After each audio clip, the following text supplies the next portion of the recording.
കലാസംവിധായകൻ ഭാരമിറക്കുന്ന അത്താണികളാണ് set property suppliers. നല്ലൊരു set property supplying unit ഉണ്ടെങ്കിൽ കലാസംവിധായകനെല്ലാം വിളിച്ചാൽ വിളിപ്പുറത്തെത്തും. ആർട്ട് ഡയറക്ടറെ സംബന്ധിച്ചിടത്തോളം ഏറ്റവും പ്രധാനപ്പെട്ട രണ്ട് ഘടകങ്ങൾ, ഒന്ന് നല്ല ലൊക്കേഷൻ ഉണ്ടാവുക, പിന്നെ പ്രോപ്പർട്ടീസ് ഉണ്ടാവുക. പ്രത്യേകിച്ചും ഓരോ സിനിമയ്ക്കും അതിൻ്റേതായ പ്രോപ്പർട്ടീസാണ് വേണ്ടി വരിക. അപ്പോൾ പ്രത്യേകിച്ചും വലിയ സെറ്റുകൾ വരുമ്പോൾ അപ്പോഴാണ് പ്രധാനമായിട്ടും ഈ വലിയ നിരയിൽ സെറ്റ് പ്രോപ്പർട്ടി ആവശ്യമായിട്ട് വരുന്നത്. എല്ലാ സിനിമകൾക്കും അതിൻ്റേതായ സെറ്റ് പ്രോപ്പർട്ടി ആവശ്യമുണ്ട്.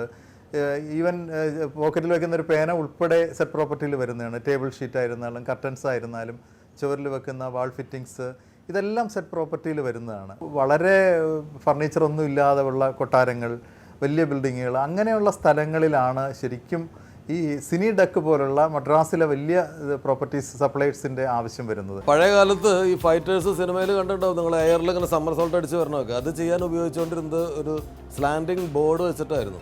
പക്ഷേ ഇപ്പോൾ നല്ല എക്സ്പീരിയൻസ് ഉള്ള ആളുകൾക്ക്, ജിംനാസ്റ്റിക്സിലൊക്കെ നല്ല ആധുനിക സങ്കേതങ്ങളുമായി പരിചയമുള്ള ആളുകൾക്ക് ഉപയോഗിക്കാനുള്ളതാണ്. ട്രിംപോളിൻ എന്നാണ് ഇതിന് പറയുന്നത്. ഇത് ഈ ജമ്പ് ചെയ്യാൻ സപ്പോർട്ട് ചെയ്യുന്ന സാധനമാണ്. ഇതിൻ്റെ വലിയ സൈസ്, ഇതിൻ്റെ ഒരു 2-3 ഇരട്ടി വലുപ്പമുള്ള വലിയ സൈസ് സാധനമുണ്ട്. ഇവിടെ വെക്കാൻ സൗകര്യമില്ലാത്തതുകൊണ്ട് ഞങ്ങൾ അതിൽ ഏറ്റവും ചെറുതെടുത്ത് വെച്ചിരിക്കുകയാണ്. ഇതിൻ്റെ ഉപയോഗം ഞാൻ കാണിക്കാൻ ശ്രമിക്കാം, വീണാൽ ആരും ചിരിക്കരുത്.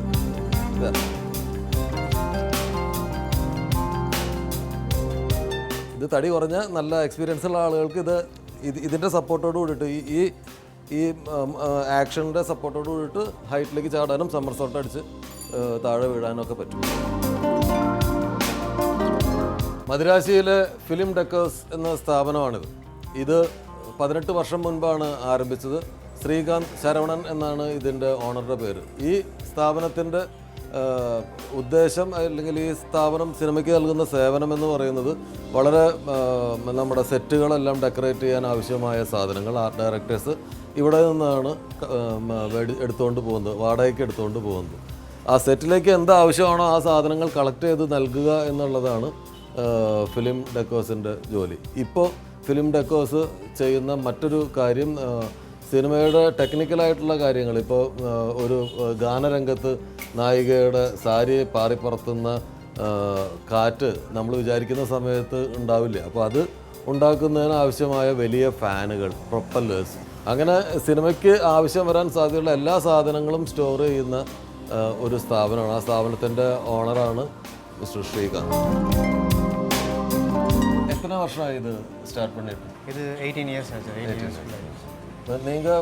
நீங்களே ஸ்டார்ட் பண்ணியாச்சு? அதை உங்களோட ஃபாதர் அப்படி யாரும்? இல்லை, ஃபாதர் ஸ்டார்ட் பண்ணாரு. அதுக்கப்புறம் காலேஜ் போயிட்டு இருந்தேன். நான் வந்து பார்ட் டைமாக எடுத்து இதை ஆரம்பித்து இப்போ ஃபுல் டைமாக ஆகிப்போச்சு. ஒரு கலெக்ஷன் செய்யணும்னு ஒரு ஆசை இருந்துச்சு. ஸ்டார்ட் பண்ணும்போது ஒன்றுமே தெரியாது. இதுக்குள்ளே வந்ததுக்கப்புறம் படிப்படியாக ஏதாவது ஒன்று செய்யணும் அந்த ஒரு ஆசை இருந்துச்சு. மேக்ஸிமம் வந்துட்டு ஃபிலிம் டெக்கர்ஸில் யாரும் வந்துட்டு ஒரு பொருள் கிடைக்கலன்னு போகக்கூடாதுன்ற ஒரு இருந்துச்சு. அது இன்ன வரைக்கும் அதை ஃபுல்ஃபில் பண்ணியாச்சு. இங்கே வந்துட்டாங்கன்னா 99.9% அவங்க என்ன தேவையோ அதை கண்டிப்பாக நாங்கள் செய்கிறோம். நிறைய மெட்டீரியல்ஸில் கிடைக்காது. பீரியட் ஃபிலிம் ஒர்க் பண்ணுறது கொஞ்சம் ஒரு பயங்கரமான ஒரு கஷ்டமான விஷயம்.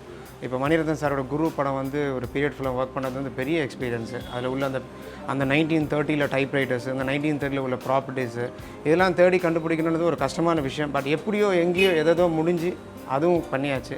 இப்போ ரீசெண்டாக ஒர்க் பண்ண ரோபோ வரைக்கும் அவங்களுக்கு அந்த இப்போதைக்குள்ளே என்ன அப்டேட்டான அவங்களுக்கு என்னது வேணுமோ அது அவ்வளோயும் நாங்கள் மேக்ஸிமம் எங்கே இருந்தாலும், அது யுஎஸில் இருக்கோ இல்லை ஆஸ்திரேலியாவில் இருக்கோ இல்லை மலேசியாவில் இருக்கோ, எங்கே இருந்தாலும் தேடி கண்டுபிடிச்சி கொடுத்து இது வரைக்கும் அதோட திருப்தி ஆகிடும். மெயின் ஃபிலிம்ஸு பெரிய படங்கள் இல்லாட்டி ரொம்ப மக்கள் பார்த்த படங்கள் கொஞ்சம் நேம் சொல்ல முடியுமா? தசாவதாரம். தசாவதாரத்தில் என்னென்ன மெயின் பொருள்? தசாவதாரத்தில் அந்த கும்பகோணத்தில் நடக்கிற ஒரு சின்ன பாட்டு வந்து ஏவிஎம் ஸ்ட்ரீட்டில் தான் போட்டாங்க. யாருமே ஏவிஎம் ஸ்ட்ரீட்டில் போட்டோன்னு சொன்னால் யாருமே நம்ப மாட்டாங்க. அந்த ஸ்ட்ரீட் மட்டும்தான் அவங்க போட்டாங்க. அந்த ஊரில் என்ன ஒரிஜினாலிட்டி எப்படி இருக்குமோ அதை அப்படியே நாங்கள் கரெக்டாக இங்கே ஃபில்ஃபில் பண்ணி கொடுத்தோம். அந்த ஸ்ட்ரீட்டில் ஒர்க் பண்ணது யாருக்குமே தெரியாது, ஒரிஜினல் ஷூட் பண்ண மாதிரி தான் இருக்கும். அதுக்கப்புறம் சிவாஜி ஒர்க் பண்ணி கொடுத்தோம். சிவாஜியில் ஒரு பெரிய மேஜர் ரோலே இருந்தது ஃபிலிம் டெக்கர்ஸோட ஒர்க்கு. நிறைய ஒர்க்ஸ் இருந்தது. அதில் நிறைய குடோன் செட்டப்பு, அந்த பணம் கடத்துகிற மேட்ரு, அதெல்லாம் ஒரு சின்ன மேட்ரு இருந்தாலும் அது அவ்வளோ பர்ஃபெக்டாக அவ்வளோ இதாக பண்ணி கொடுத்தோம். அதுக்கு நிறைய ஆர்டர்ஸும் உதவி பண்ணாங்க. தரணி சாரை மறக்க முடியாது, சாபு சாரை மறக்க முடியாது, ஜிகே சார், முத்துராய் சார், சுனில், இப்போ இருக்க மிலன், சந்தானம், எல்லாரும் ஒவ்வொரு டைமில் ஒரு பீரியடில் எல்லாரும் ஒரு ஹெல்ப்ஃபுல்லாக இருந்தாங்க.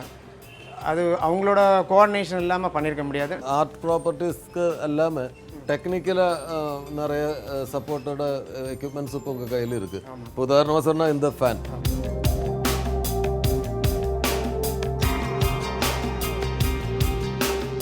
ഇതൊരു ഫാനാണ്. സിനിമയിൽ നായിക അങ്ങനെ നടന്നു വരുമ്പോൾ പഴയ പ്രസിദ്ധമായിട്ടുള്ള സീനുണ്ട്, മെർലിൻ മൺറോ നിൽക്കുമ്പോൾ ഈ സ്കേർട്ട് ഇങ്ങനെ പൊന്തി അവരിങ്ങനെ ഒക്കെ നിൽക്കുന്ന ഷോട്ട് നമ്മൾ കണ്ടിട്ടുണ്ട്. അതിനൊക്കെ ഉപയോഗിക്കുന്നത് ഈ ഫാനാണ്. ഇത് അടിയിൽ കവർ ചെയ്ത് വെച്ച് കഴിഞ്ഞാൽ അതിൻ്റെ മീതെ നിന്ന് ഡ്രസ്സ് ഇതാ ഇങ്ങനെ പൊന്തും.